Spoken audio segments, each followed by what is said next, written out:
俾啲你睇啊！唔睇蛋嘅。喂，我啱啱上網見到咧，話科興咧打死人嘅喎，就算唔死都好病喎每個人。例如啦，好似你咁啊，腎虧、尿頻同埋無定向喪心病狂、間歇性全身機能失調症喎。哇，個名咁勁嘅，有咩病徵啊咁樣？例如腦霧啦、癲癇、抑鬱、月經前緊張，不過放心，呢個女人先有嘅啫。同埋急性發錢寒同荷包肝硬化。哦，喂，咁話時話你打邊款啊？我打復必泰。打復必泰，係啊打復必泰都會有過敏嘅反應嘅喎。雖然冇科興咁忌，但係都好似例如肌肉痙攣啦，個人特別容易疲勞啦，同埋皮膚會好易 feel 到尖寒尖凍喎。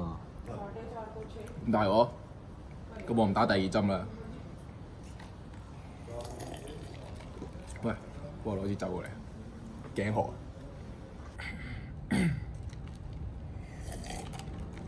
唔知係咪真嘅資料？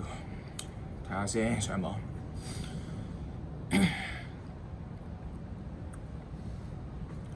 喂，玩嘢啊！上網咪咁講喎，你過嚟睇下。係咯。上網話政府官網話3800幾宗80歲以上長者死亡個案之中咧，有74%嘅個案係未接種疫苗嘅，而感染後死亡嘅咧有15%。接種咗2劑新冠疫苗嘅80歲以上死亡率嘅人降低至2.62%，足足降低咗6倍喎。玩嘢啊，僆仔！呢啲新聞喺邊度睇啊？上網睇咯。喺邊度睇啊？係香港人梗係上連登㗎啦。連登？唔上咩啊？哇！你阿媽生到你咁聰明嘅，你阿媽有冇讚你聰明啊？梗係有啦，呢啲梗係成日讚我啦。聰明呢啲捱都知使問啊！睇得出，睇得出。睇得出得啦。但係咧，我哋應該收到消息嘅時候咧，應該要確認下消息嘅來源是否可靠啦。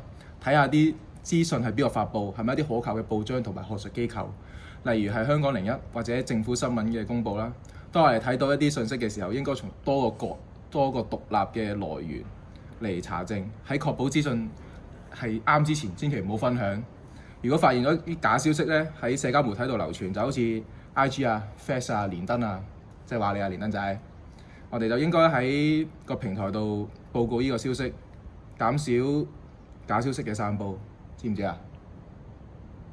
實知嘅。你講到咁。